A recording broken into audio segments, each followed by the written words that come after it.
Welcome, welcome. We are live. Lisa Drennan here, energetic mindset mentor with the beautiful Stephanie Fowler. We are recording the podcast for Giving the Girl Inside a Matter of the Heart. So today we are going to be hearing Stephanie's beautiful story. She, before retiring from a rewarding 30-year career in education, Stephanie unofficially embraced a new career as a yoga teacher by unrolling her bright pink yoga mat in front of, okay, get this, at risk high school students. Talk about bravery with a pink yoga mat. That takes bravery. Okay, so I don't care how old you are, you can be brave, you can be bold, and pink's a great color to do that with. Yes, so she did this was her way to incorporate social emotional learning into her high school 4 years ago, loving how her students and the staff benefited from being introduced to yoga. She became a fully trained yoga instructor. And now stepping into her 50s, she is passionate about helping women age awesomely. And I love that we're both 53. We don't look in our 50s at all, right? The new 40 here. So yes, age is in the mind, I always say. So thank you so much, Stephanie, for sharing the platform here. We're excited to hear your healing journey story. Well, thank you. And I love how you are, I think, killing three birds with one stone, because you're recording, we're live in your Facebook group. This will go up on YouTube later, it sounds like. So I just love, and your podcast. So I absolutely love multitasking like that. It's great. So yay. Yes, the more people we can reach with our healing journey stories. I found in my journey that it all does begin with forgiveness, forgiving yours truly. And it is a matter of the heart. I find that especially for entrepreneurs, we spend so much time criticizing ourselves and beating ourselves up that we don't look for the good. And when it all comes back to your heart and being able to forgive and looking back on your journey and saying, oh, I could learn something from this. This was the good, and now I can take it. And it's sort of like your story with your setback that you had. So what was the journey like before you had this massive announcement that totally changed your world, not only emotionally, but physically? Yes, it did. I have, had this wonderful career, 30 years, and you can tell from my accent, I'm from the South. I'm from Georgia, South Atlanta area.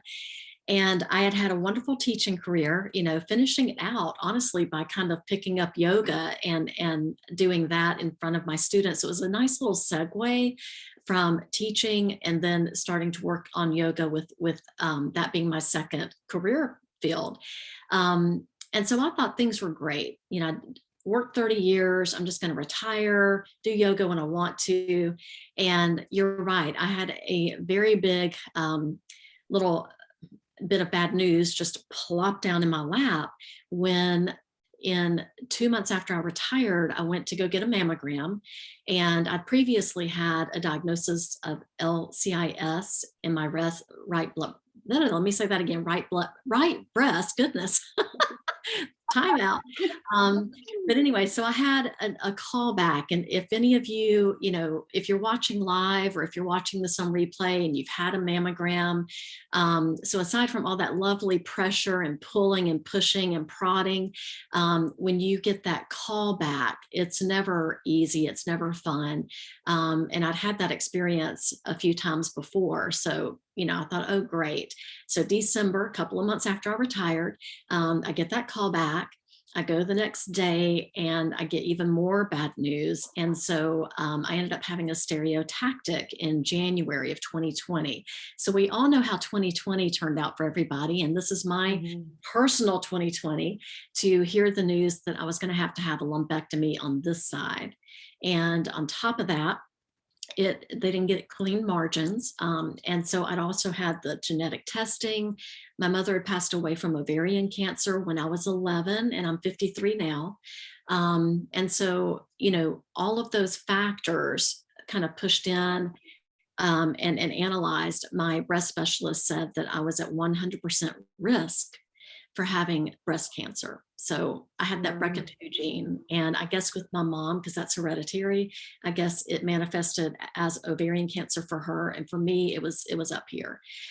So I had to make a big decision. So that was the little bomb that exploded in my life months after I retired. And so my plans of just kind of kicking back, taking it easy, enjoying everything, all of that went to the wayside. And I, honest to goodness, when I got that call about the 100% risk and all of that, and come back in, I want to talk to you, my doctor called to tell me she wanted me to talk, come back in.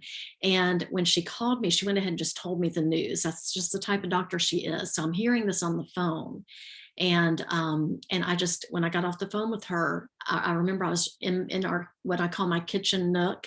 We don't have a table in the kitchen. We just have these nice big wingback chairs and just doing something different. But I just got up out of that chair and I just walked to the bedroom. And I didn't even have tissue. I had to grab a roll of toilet paper. And I just crawled into the bed, didn't even take my jeans off or anything. And I stayed there the entire rest of the day, cried, and cried some more. But when I went into the appointment the next morning to really understand fully what was being asked of me and the choice I was making, I felt very comfortable to make the choice to have a prophylactic bilateral mastectomy, meaning that I was preventing cancer and going ahead and taking breast cancer out of the equation, so to speak, out of my body. So I wouldn't have to deal with it. So that was a major setback. Had to make a big decision, and fairly quickly too.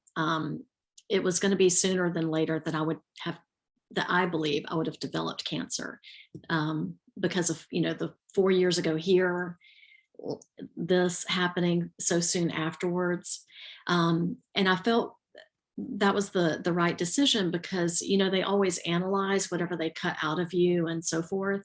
And on the right breast, I'm having trouble saying right breast today. On the right breast, they analyzed that tissue as well, and they already had LCIS forming again. They detected. So, and that would not have been looked at in a mammogram until the following December of 2020, meaning that could have been more than LCIS by that point. It could have developed into something totally, worse.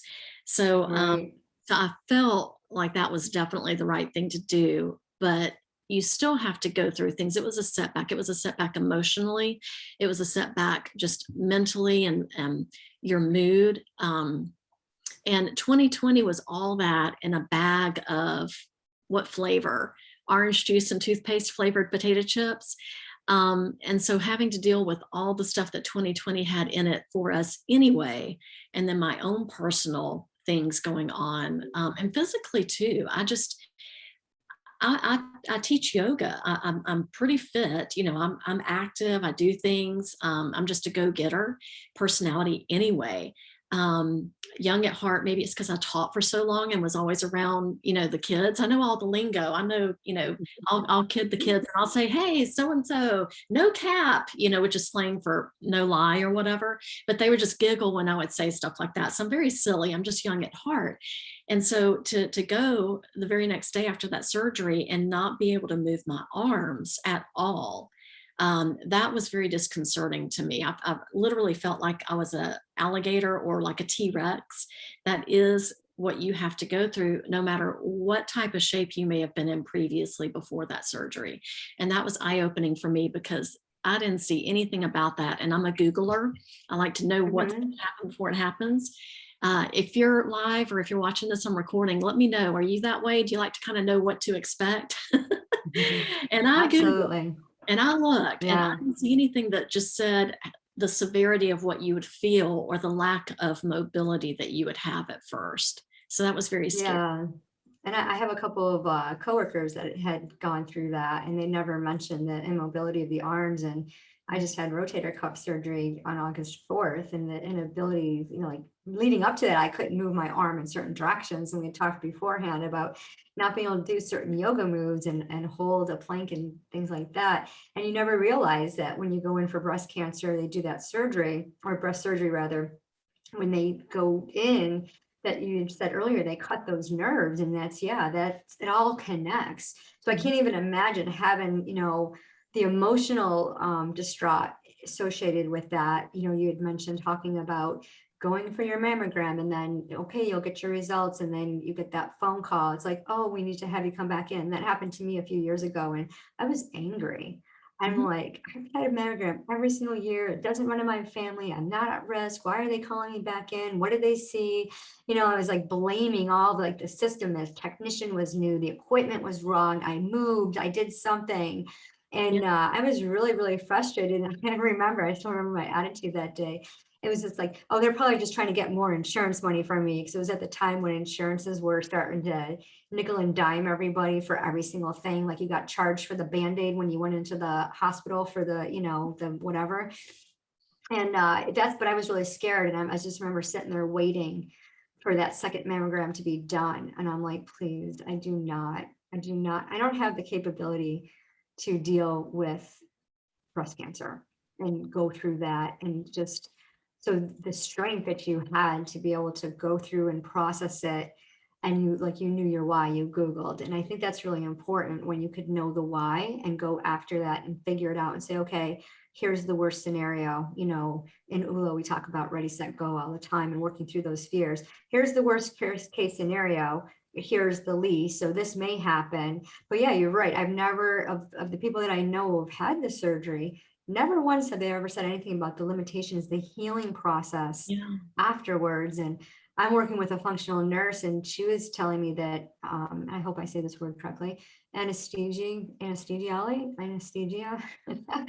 anesthesia stays in your body. It could stay in your body for up to 1 year. So Yeah. even though, like, you've had the surgery, you've had the pain pills, you've gone through this process, it's still in your body, and your gut has to heal from that. So you still have that to deal with. So it affects your sleep, it affects your mobility, it affects your emotions, your processing of your thoughts. And then to have to deal with, like, we had talked about, like looking in the mirror and putting on clothes, your shirts are going to start to feel differently. So can you share like that emotional aspect of that part of it with us?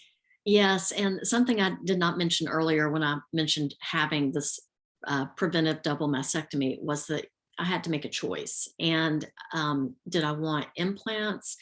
And if so, did I want the actual implants, or did I want like the grafting where they take, fat elsewhere and put it there? Or did I want no implants at all whatsoever, no reconstruction? And that's called flat closure. And I decided to go with flat closure. I had a friend that had breast cancer, and I was preventing breast cancer. She did have it. And so she went for the double mastectomy, even though it was just in one breast at the time for her. And she went for flat closure. And she was a big busted woman. So that was a big change for her.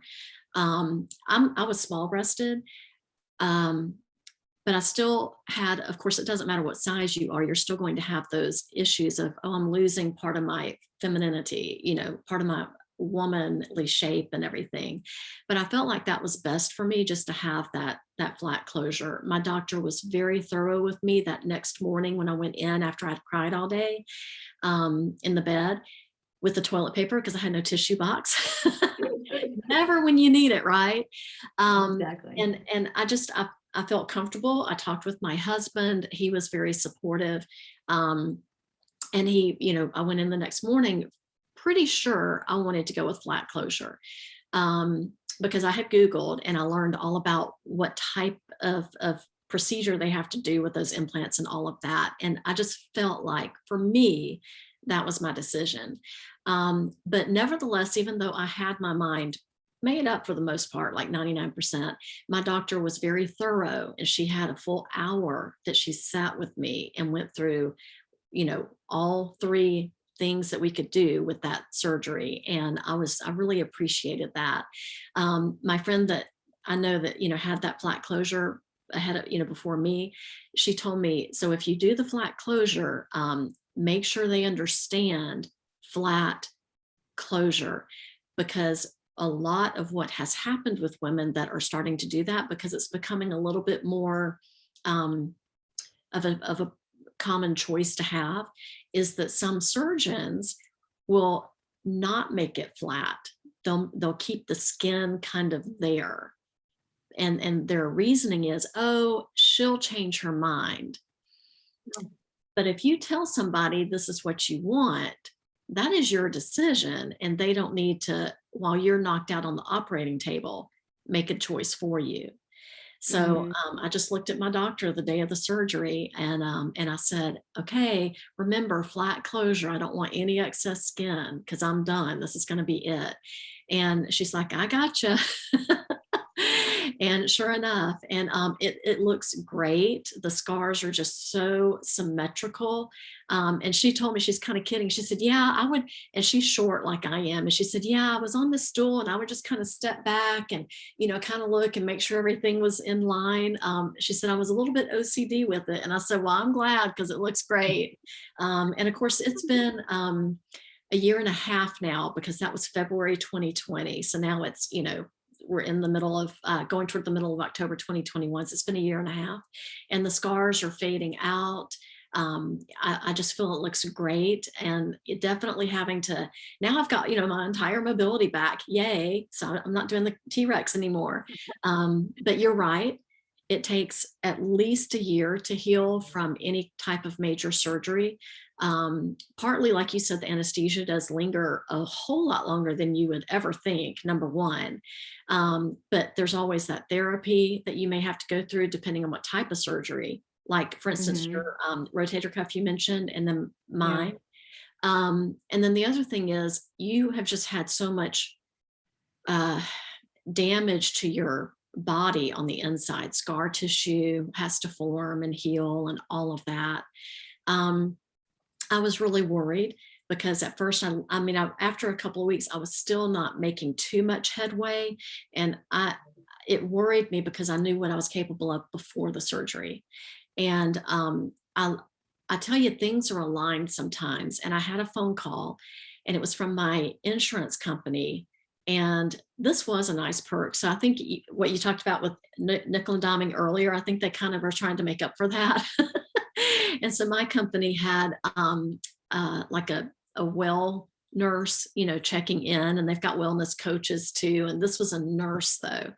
And so she was so kind and just listened to me, because when she called, it was like maybe 3 weeks after I'd had that surgery, and I was not fully mobile yet. I was frustrated. I had all the emotions running on still. I had a little bit of, what have I done to myself? Because when you come home from a mastectomy, you've got the drainage tubes, you've got the bags, of fluid building up, and it's just a mess. It's just not lovely at all. So I was just feeling all of that kind of stuff. And she was like my little angel coming into my ears and talking to me. And she's like, I'm a nurse. And she said, when you go through nursing school, or at least the one that she did, you have to do rotations in various aspects. And one of them was a hospital operating room, and she had to assist. Um, and so she said that operation is all, random, but hers was a knee replacement. And she said, so you think about it, they had to cut you open. And she said, when they had that knee open, they had traction, to keep the skin and the muscles pulled back. And she said, Mhm. that is ungodly amount of just pressure pulling open. And on top of that, they've got to take out stuff, in your case, your breast. And she said, have you ever cut up chicken breast to cook? And I'm like, yeah. And she said, have you ever had to cut off and trim some fat? I'm like, yeah. And that visual, as soon as she said that, it clicked with me. And that literally, for the most part, is what happened. I mean, they're just not literally the kitchen knife, of course, but you get the Right. idea. Yeah. And More I was sophisticated tool than that. but that idea is what happened, that concept. And so they're cutting nerves, they are cutting the breast off of the muscle, the chest muscle, and all of that. And so, and also another thing I didn't think about was, it's not just your, what you think of as your boob, it's that your breast tissue goes up this way a little bit and out Mhm. that way. So it's not just as, cut and dry as just the cup. There's a little bit more to that. And so Right. that was a little bit different to get used to, because I wasn't expecting that. Again, that's not necessarily what you're going to find when you search what to expect after a mastectomy. They don't tell you that you might have a little bit of a hollowed out dip because that fatty breast tissue is not there anymore. And, like right here, it's a little, whoop, right here, instead of having a little bit of buffer, if you will. So that was something I had to get used to, but I just feel so good. One thing I wasn't expecting either was the weight off of my shoulders of having to think about, okay, when is it going to be this mammogram? Okay, is it going to be this mammogram? I don't have that anymore. And I had been for 4 years because of that first diagnosis over here.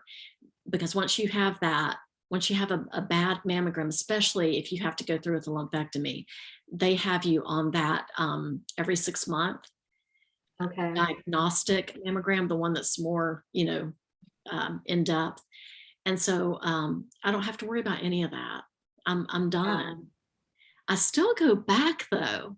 Imagine this. I still go back twice a year for 5 years. So now I've got 4 more years of it, just for them to feel my chest. And I mean, right. Well, just to make sure everything's still healing. There's no, yeah, no scar tissue, I guess, or whatever. They're looking for something. Yeah. So there are some things that can kind of like bubble up from that scar. And so they're just kind of looking at a few things like that. But basically it's like a 3-minute, I go to the office, I barely have time to take my, shirt off, and they come in the room and look and, tap, and then I'm done. So yeah.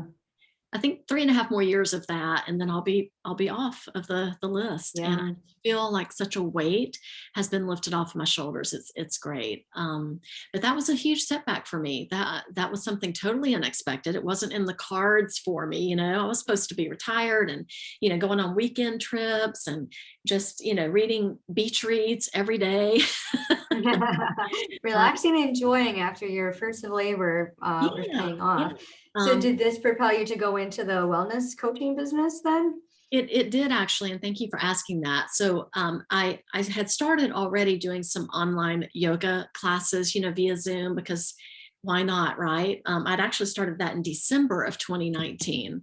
And so I was kind of ahead of the curve of every yoga teacher on the planet doing online classes during 2020.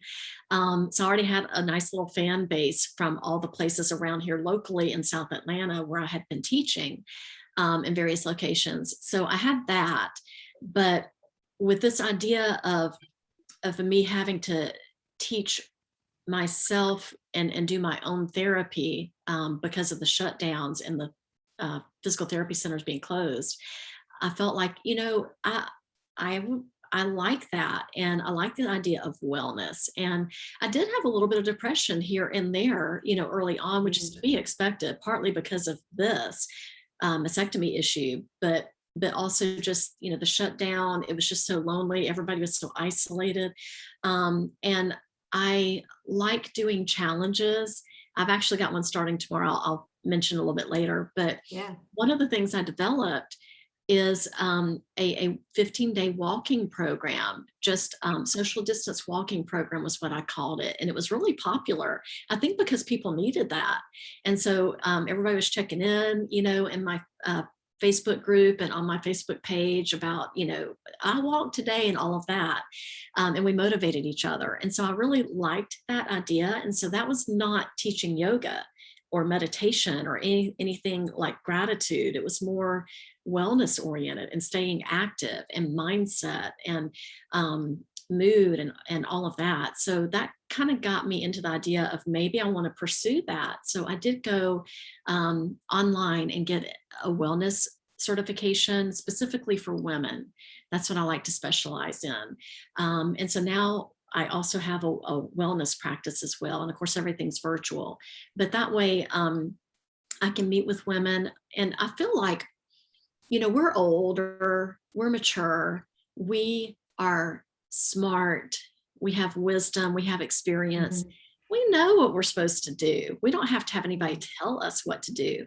I feel like what we need, and you might agree with me too with your own practice and your own working with clients, we know all of that stuff. Our clients know all of that stuff, but what we need is help with motivation or help with accountability. And so that's what Absolutely.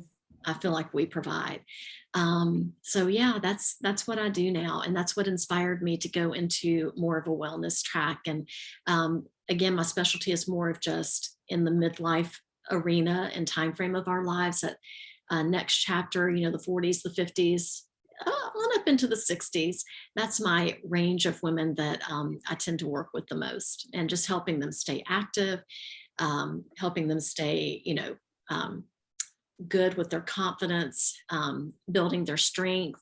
Because, when we hit the 50s, that's when we're supposed to start getting the bone density test, making sure that our Mhm. bones are still nice and safe and strong and sturdy to help support us. So all of those things go into effect there. Yeah, and it's funny because my brother passed away in April. He was only 62, and most of my family members passed away of like a heart disease. So I was always on the heart disease watch, making sure, no, keep my healthy heart, watch diabetes, make sure I don't, get, high sugar or whatever, and never looked at my bones or anything like that because I worked out. I did plyo, I did HIIT workouts and was very active, walked 10,000 steps a day, ate really good whole foods and all of that. Well, a lot of things that we put in our body has side effects that aren't really highlighted. So I was born with asthma, allergies, and I was on steroids forever. One doctor told me that, oh, you're on this medicine, you need to take calcium. I'm like, oh, okay, why? Well, because it depletes and your body stops making it after 30. I'm like, okay, so I went out to a local store, got calcium. Well, I'm allergic to synthetic, so got sick as can be. I'm like, I can't take that. So I'm like, well, how else do you get calcium? So I started eating like, calcium enriched foods, what have you. It didn't matter. My first DEXA scan at 50 came back saying that I had the bones of a 70-year-old. Oh my Like, God. how's that possible? I do all this stuff, and thank God I've never broken a bone in my body or anything. And then I got another one just not even 4 weeks ago, and it's deteriorating so badly that I have to go for an infusion of calcium once a year now. If not, like I'm at risk. Like they're like, don't fall, and I'm like, okay. And I'm like, is that how my tendon got torn? Like, what happened? So yeah, just having those supplements and taking care of your body and strengthening it, like doing yoga. I got into yoga because after I had a hysterectomy in January. After that full hysterectomy, I was restricted. I couldn't really work out or anything. So I was doing yoga beforehand. Um, and really started enjoying it. 'Cause beforehand, I was just like, I don't like yoga. I like those vigorous workouts and stuff. So I was really enjoying my yoga practice and then couldn't do it. And then when I went to go do it, I couldn't do anything because of my shoulder. And I was just like, what is going on here? But I still practiced like the very limited yoga where you like did it with, like the stretching of your neck and, the balancing and stuff, because hey, if you're over 50 and you can balance on one leg, you're golden. I know, for But I real. had learned that it helps prevent, like, it helps build up your memory. Like it helps with, like, my mother-in-law has Alzheimer's, and poor thing, she doesn't remember any of us. She has no recollection of like today. And it's so sad. And she was a dancer, but I was doing studies on Alzheimer's. I get these books and stuff. Like I said, I like to Google, I'm red green, so I like to research everything and, oh, what do you do next? But they're saying like when you work out, when you implement and you get rid of the toxins, the metals, and you eat healthy whole foods and organic and all that, that all helps. So having that me time routine, waking up and doing yoga practice and taking care of yourself and eating, drinking your water and sleeping and having your gratitude, it all is so important in our overall being. And it really only takes, I mean, you can really do it in less than 30 minutes a day if you're a young mom, if you're in a hurry, but establishing those practices as soon as you can and making it a habit is so important for your latter part of your life so that you can help keep your body whole and, movable and things like that. I agree. I think it's so important. Just always staying active in every way that you can imagine, whether that's physically, mentally, challenging your brain. Um, just any kind of way you can do that. I picked up the piano as a graduation present for myself when I got my last education degree. When you're a teacher, the pay is not that great. The only way that you're really going to have any kind of good income is if you get additional graduate degrees. So when I'd gotten what's called an educational specialist, which is in between a master's and a doctorate, the only thing missing from it is basically the dissertation piece. I treated myself to piano lessons because at the time I was letting my kids take piano, and I loved the lady. She was older like me, and we just hit it off really well. And I said, well, do you teach adults? And she said, I sure do. So, here I am, like in my early 40s, starting to learn how to play piano, which is great because Awesome. my mom did. And but I Mhm. never learned at that point. And as I mentioned earlier, she had passed away when I was 11, but I've always wanted to play piano. I've still got all of her sheets of music and so forth, like from the 40s and all of that. So yeah, but life, you get busy. And even though I'd finished the first level of 3 levels of adult piano teaching books, I got busy. You kind of get off of a hobby or whatever, and you pick up something different. But anyway, the other day, speaking about keeping active with your mind too, not just your body, I just was in the mood to dust off the keyboard, and I pulled out an easy that I thought was easy, one that I had memorized and could do without looking at the music and all of that. And it was a humbling experience because I had to start over, relearning it, but muscle memory is still there. And I was able to start Mhm. picking it out a little bit better. And the cool thing was it got my mind really hyper focused, and it was great. It made me think. It made me feel like I'd been walking my brain. And it was good. And plus, I was a little bit frustrated with some stuff, which is, I think, one of the reasons why I just took a break and just sat down and started piddling on the keyboard. But it got my mind off of that. And Mhm. that's always a good lesson for all of us to remember, that when something is frustrating us, or we are just mad at the world because maybe we did get something like a callback and we don't know how to handle it, and we're just let your brain focus on something else for a while, whether it's journaling out Mhm. your feelings, or so that you can let go of it and do something else, or maybe just get on your yoga mat, go find a piano. Yeah, great advice. Yeah, It's so garden. important. Yeah, it's so important to captivate those thoughts and really think about what you're thinking. If thoughts were a person that came knocking on the door, would you let them in? And we can't always change the circumstances. You can't change the fact that you had to deal with this health issue, but you can change how you respond to it. And you came out so beautifully, with so much hope and optimism, and you turn that into this beautiful wellness practice. And now you're sharing that with everybody, so they too can have that hope. So tell us about your challenge. It starts tomorrow for the yoga challenge. Yes, yes. So I love to do challenges. Career teacher of 30 years. I love to develop things and create things, and that hasn't stopped even though I retired. So I like to create things, and challenges are a great way. It's a way for me to give back. It's a free offer that I have whenever I do one, and I do happen to have one tomorrow. So thank you for asking, and it's on my YouTube channel, which is Women Aging Awesomely. So Mhm. it is a challenge I've actually got 2 what they call YouTube shorts now. They're like little, like Mhm. basically like an Yeah. Instagram story or an Instagram reel, but they're called YouTube shorts. Yep. Everybody's I have copying each one. other. But Yeah. you can go there now and look at those 2 shorts. One kind of explains a little bit about the challenge, and the other one actually gives a sneak peek into one of the moves that we'll be doing. And it starts tomorrow. So the challenge videos will be uploaded tomorrow, and it goes for 7 days. It is about using your arms, but no equipment is necessary. So we're going to be using the body weight of what our arm weighs. And I promise you, you will feel it after you do either one of the versions of the challenge. So this one's kind of special. I got so excited doing it that I have one version that's going to be just seated on the floor. And so you won't be doing anything but just moving your arms. And of course, the shoulder socket and so forth. And then the other version, so I'll have 2 videos up tomorrow for this. The other version is going to be more active.